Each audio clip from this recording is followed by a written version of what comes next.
Fee కోసం సర్టిఫికెట్ల తనఖా చట్ట వ్యతిరేకం. ఫీజు రియంబర్స్మెంట్ రాలేదని ఒరిజినల్ సర్టిఫికెట్లు ఉంచుకుంటారా? మల్లారెడ్డి ఇంజనీరింగ్ కాలేజీకి హైకోర్టు మందలింపు. వారం రోజుల్లో సర్టిఫికెట్లు ఇచ్చేయాలని ఆదేశాలు. ఇప్పుడు ఈ సర్టిఫికెట్లు పెట్టుకునేది కూడా చాలా దారుణంగా ఉన్నది పరిస్థితి. ఇప్పుడు దీనికి ఎవడు బాధ్యుడు? గవర్నమెంటే బాధ్యత. మల్లారెడ్డి ఏమంటాడు? నాకు ఫీజు ఇవ్వాలనే, ఫీజు ఇవ్వకపోతే మరి నేనేం చేయాలి, నాకు ఎక్కడి నుంచి వస్తాయని అంటాడు ఆయన. మరి ఇప్పుడు ఎవరిది బాధ్యత? బాధ్యత ఎవరిది? గవర్నమెంట్దే కదా బాధ్యత. అందుకే మల్లారెడ్డి కాలేజీ మరి నీకు డబ్బులు రాకపోతే నువ్వు రేవంత్ రెడ్డి ఇంటి ముందు ధర్నా చేయాలి. అంతకుముందు డబ్బులు రానప్పుడు కేసీఆర్ ఇంటి ముందు పోయి ధర్నా చేయాలి. మరి మీరేమో గవర్నమెంట్ని అడగరు, పిల్లల్ని మాత్రం సావగొడతారు.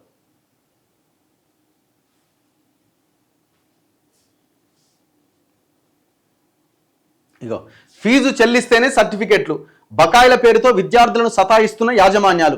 సర్టిఫికెట్లు ఇవ్వాలనే ఉత్తర్వులు పట్టించుకొని వైనం. విద్యార్థుల చదువులకు ఆటంకాలు. ఫీజు బకాయిలు 3,000 కోట్ల పైన ఉన్నాయి. ఎక్కడ పోవాలా పిల్లలు? పాపం చదువు మానేయాలి, లేకపోతే ఉన్నది అమ్ముకోవాలి. మరి ఎందుకు ఇస్తా అన్నారా రియంబర్స్మెంట్?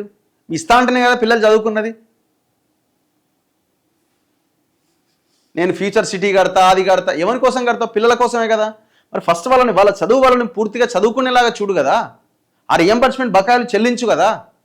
అమ్మవయ్యా బాబు, ఇంకేమైనా భూమి ఉంటే అమ్ము, దీనికోసం ఖర్చు పెట్టు. ఇది ఓన్లీ మల్లారెడ్డి కాలేజీకే పరిమితం కాలే, ప్రతి కాలేజీ పరిస్థితి అదే. ప్రతి ఇంజనీరింగ్ కాలేజ్ అదే. మొత్తం సర్టిఫికేట్లు దగ్గర పెట్టుకుంటారు, వాళ్ళకి సుక్కలు చూపిస్తారు.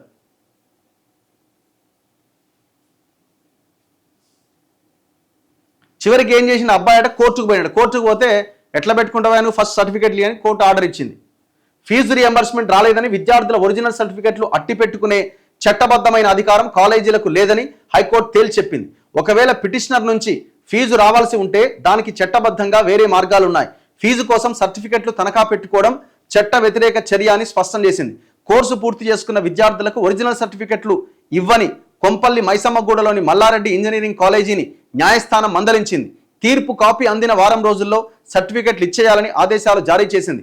ఫీజు రియంబర్స్మెంట్ రాలేదని 3 లక్షలు చెల్లిస్తేనే ఒరిజినల్ సర్టిఫికెట్లు ఇస్తామని మల్లారెడ్డి ఇంజనీరింగ్ కాలేజీ యాజమాన్యం చెప్పడంతో ఆ కాలేజీలో బీటెక్ పూర్తి చేసుకున్న చరణ్ తేజ అనే విద్యార్థి హైకోర్టులో పిటిషన్ దాఖలు చేశారు.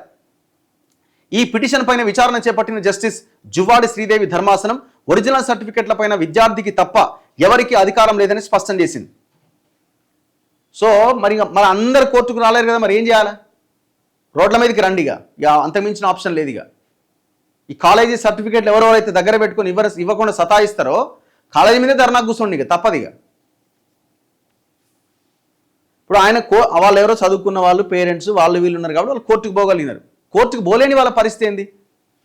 ఇప్పుడు కోర్టుకు పోవాలన్న ఉత్తగానే కాదు కదా, మళ్ళీ అడ్వకేట్ని పెట్టుకోవాలి, అడ్వకేట్కి ఫీజు ఇవ్వాలి, ఆడ సెక్షన్లో ఆ పిటిషన్ వచ్చేలాగా చేయాలి, ఇవన్నీ ఉంటాయి మళ్ళీ దానికి.